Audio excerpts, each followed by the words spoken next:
Which one do you sit at? Whichever one you want. The middle one. How we doing, everybody? Jerry Neuheisel. And again, we'll open up for questions starting with Ben. Coach Neuheisel, you've been in some great moments as a lifelong Bruin. Where does this one rank? It's up there. The first thing I want to say is I love UCLA more than anything. And the kind of kids that you see that played on that field today is exactly why you love a place like this. We had 2 days to practice the new game plan, and all they did was believe. And we came out and played as hard as we could for 60 full minutes. Had to take a safety at the end because we messed it up a little bit, but like, how can you not love college football when you have days like this? Special, special, special. Just describe your emotions right now. You know, your dad in the CBS Sports booth is, having the time of his life. Obviously, you were carried off the field after this win, and you love UCLA, as you were saying. Just describe your emotions right now. It'd be a better question to ask me tomorrow. Right now, I still haven't come down off of it. It's those kids. It's the fact that I got to spend time and do that and been around them for so long, and to come together and play a game like that, I think that's what we were capable of. And I think to see their excitement and their emotion in that locker room, again, just a special, special day. I don't know where it would rank. I don't know how to really put it into words. I just am glad I'm the one who gets to be in it right now. Coach, back over here. Can you talk about just the nuts and bolts of the week when you found out that you were going to be calling plays? Who told you the process going forward? Yeah. Tuesday at 5 o'clock. Tuesday at 5 o'clock, I found out that I was going to be calling plays, and then hadn't slept until about, I got maybe 3 hours of sleep since then. Just trying to put together something that I think that they could operate on and they could go execute, and it's something they could be confident with. And I put a lot of onus on number 9. Nico brought those guys together. His understanding, his willingness to do the extra work, to learn the game plan, and then go coach the guys when he was not in the practice the other day. He is special, special, and I'm just glad we got him on our team, and it's reminiscent of all the guys that are on that offense and on that defense. Special, special. Coach, to your left in the second row standing. Hey, Coach, congratulations. Coach, what are a few things you told Nico to change his performance in the offense's performance? I'd love to take a lot of credit that all of a sudden, we said some voodoo magic to him. But that's who he is. That's what he's capable of. And the understanding of what we were trying to accomplish and understanding the why of every play, that's what allowed him to go out and play like that. And again, I would love to take credit, because as a coach, you're loving to be like, I put my finger on that guy and that's why he's special. But I'm just going to be honest with you, he's special. And we just got to be able to facilitate around him, and he's got a lot of players who will go to the ends of the earth for him that are going to play on that offense with him. And so to be around that, you just kind of want to give them space and then just let them go. Coach, right over here in the back. Like we said, you guys kind of came out, established that lead, and held it throughout. How do you keep your guys composed in the moment, locked in, when that win over number 7 Penn State's right on the horizon? It sounds harder than it really is. That was the coaching point. That's everything we said on Friday night. This was going to take full 60 minutes. And we talked about it at halftime. We were going to get their best punch, and they came out and they played hard. That's a really, really good team.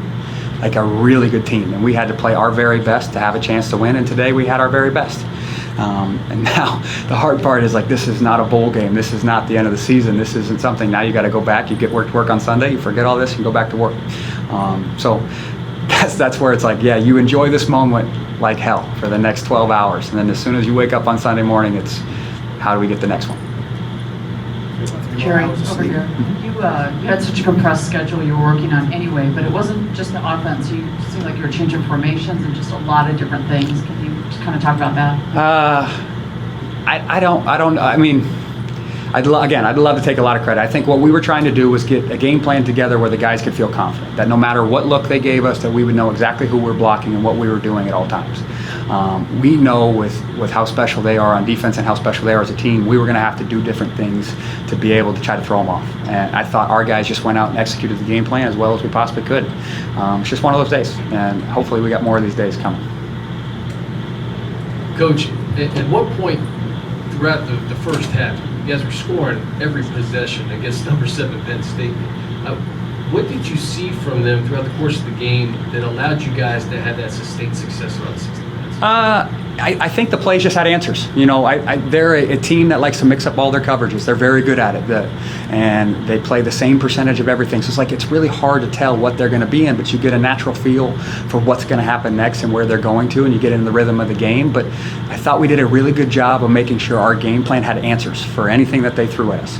And when we knew that, then we knew we could call these plays without this fear of, what if they call this? And to be honest, there's a lot of times today where the defense just made a really good call. We got stopped. You know, I thought the second half they did a really good job of adjusting to what we were doing.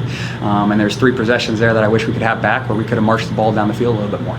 A couple of a miscommunication there that happens at the end of the game that makes that way closer than it probably should have been at the end. But all things you learn from. Like, I hate to say this, but I had never practiced with the headset in terms of like the button to talk to the quarterback. So there's like multiple times during the game I'm calling the play, but the headset's flipped up because I'm used to being a position coach. And then all of a sudden I'm pressing the wrong part of the button trying to talk to him. Like, it was a mess. Hopefully we'll get that cleaned up by next week. But just one of those days. It just all kind of fell into place. Coach, back over here, 2 things for you. Was there a point in the lead up to this game where you kind of felt these guys have got it and you were feeling good? And then the other question, what was Noel Mazzoni's imprint on this, given that he's back with you as well? Last night I knew we had a chance. The way they were in our meetings, the way we had our offensive meeting, the way they took to our team meeting, it was the most enthusiastic 0-4 team you'd ever seen in your life.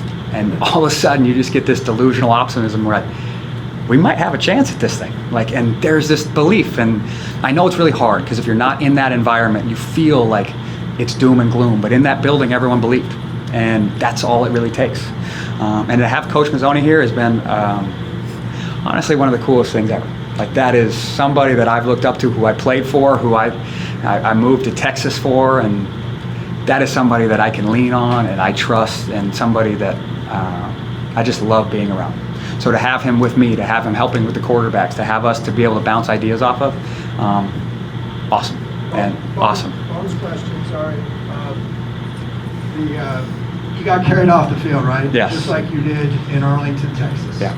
What was that feeling like? And I hate to make you compare them, but was one better than the other? You know what? I'll make a bad joke. When I was carried off the field in Texas, I had my mouth guard in the whole time. So if you go back and look at the pictures, I've got this big blue mouth guard in the entire time. This time I did not have a mouth guard, so I put this one just a little bit above the other one. Thanks, Coach. Cool. Appreciate it, guys. Thank you.